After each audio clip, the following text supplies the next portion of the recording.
हमारे देश में जब सेना का कोई जवान शहीद होता है तो हम भारत माता की जय कहते नहीं थकते हैं। तमाम अधिकारी और नेता वहां पहुंचते हैं और श्रद्धांजलि अर्पित करते हैं। ऐसा लगता है कि बहुत चिंता इन लोगों को भी इन जवानों की रहती होगी। लेकिन क्या जीते जी हमारे देश के जवान खुश हैं, या हम उनकी उतनी कदर करते हैं जितनी कदर के वो जितने सम्मान के वो हकदार हैं?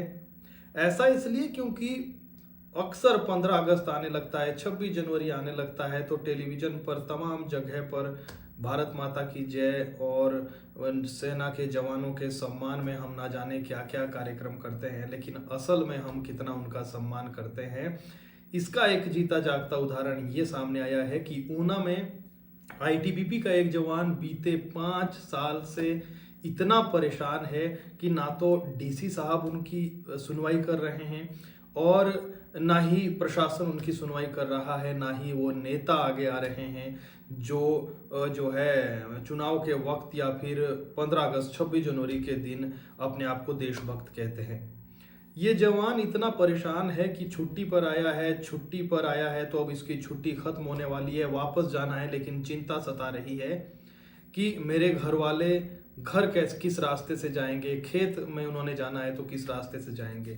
दरअसल पूरा मामला ये है कि जो है उनके घर का रास्ता, उनके घर से निकलने का जो रास्ता था वो स्कूल मैदान से होकर निकलता था, लेकिन अब चार दीवारी वहां पर की जा रही है। खैर, जो ये आईटीबीपी के जवान है ये इतने परेशान हैं, कह रहे हैं कि मैं जब जो है अब वापस मैं इतना परेशान हो गया हूं कि मैं देश की रक्षा करूं या अपने परिवार की रक्षा करूं, अपने आसपास के लोग हैं जो इनकी समस्या उठाऊं, नेता तो नहीं उठा रहे हैं।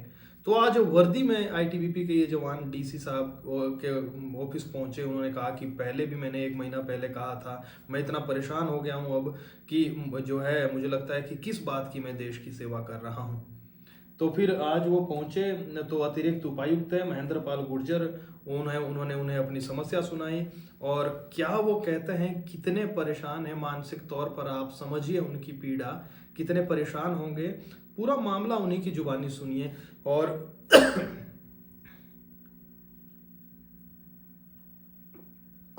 माफ कीजिएगा, पूरा मामला आप आईटीबीपी के जवान की जुबानी सुनिए। गुरबचन सिंह इनका नाम है, जो है ये क्या कहते हैं, और अतिरिक्त जो उपायुक्त है महेंद्र पाल गुर्जर वो इस मामले पर क्या कहते हैं।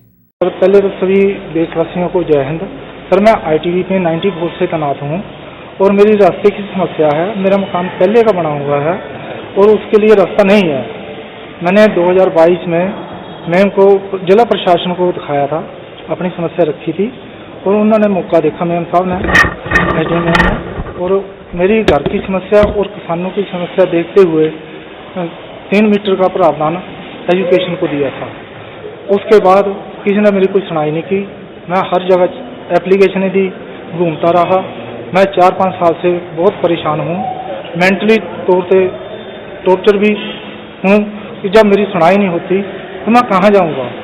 मैं देश की रक्षा कर रहा हूँ, बॉर्डर पे हूँ, तैनात हूँ, और मैं घर की रक्षा करूँ या देश की रक्षा करूँगा।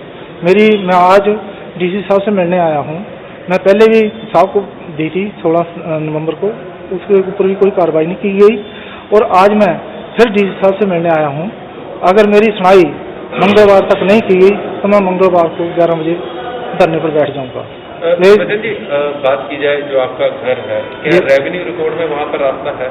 जी सर, नहीं, पूरे ग्राउंड था उस समय खुले थे, बहुत देर 50 साल पहले का मकान बना हुआ है और ग्राउंड से ही किसान भी जाते थे और हम लोग भी उसी का इस्तेमाल करते थे। तो अब रास्ता किस वजह से बंद किया जाए?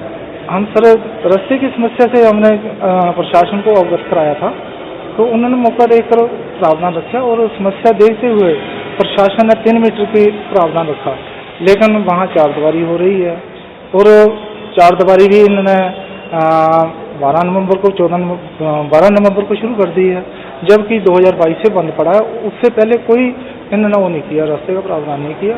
अब मैं बहुत परेशान हूँ। कल मेरा बिल्कुल रास्ता जो है बंद कर रहे थे। जे मेरा बच्चा गोद लिया हुआ है, जे मेरी धर्मपत्नी है, पे कहाँ जाएंगे। अब मेरी छुट्टी खत्म हो रही है, मैं चले जाऊँगा ड्यूटी पे। मेरे बच्चों का कौन ख्याल रखेगा? प्रशासन रखेगा, राज्य सरकार गांव की पंचायत, ये किसान लोग कहाँ जाएंगे? 250-300 कनाल जगह है। आप मौका देखिए मेरे घर का, अगर कोई और रास्ते का प्रावधान है तो मुझे इतना कदम उठाने की कोई जरूरत नहीं है सर।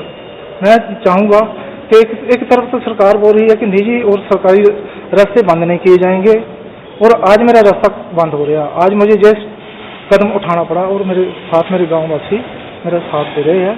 बैडाला से आज एक आईटीबीपी के जो हमारे जवान हैं उनके परिवार एक प्रतिनिधिमंडल के रूप में हमसे मिला था, और उन्होंने मांग की कि उनकी जो निजी भूमि है उसको लेकर सरकारी भूमि से रास्ता दिया जाए। तो हमने रेवेन्यू पेपर्स देखे तो वो जो रास्ते की डिमांड हो रही है वो स्कूल शिक्षा विभाग की जमीन है, उसमें से 3 मीटर का जो है वो रास्ता मांग रहे हैं, और उस संबंध में उन्होंने अपनी मांग से अवगत कराया है।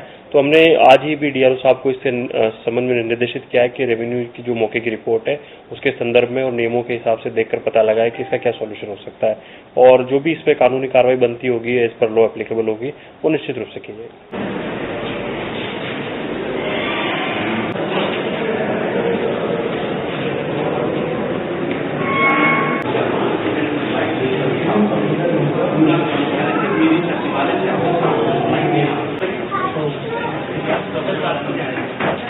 ये रास्ता नहीं है सर, खाने के लिए वो बंद रास्ते में लगवाया हुआ आपने, कोई रास्ता आपके लिए है या नहीं है? ये बंद है।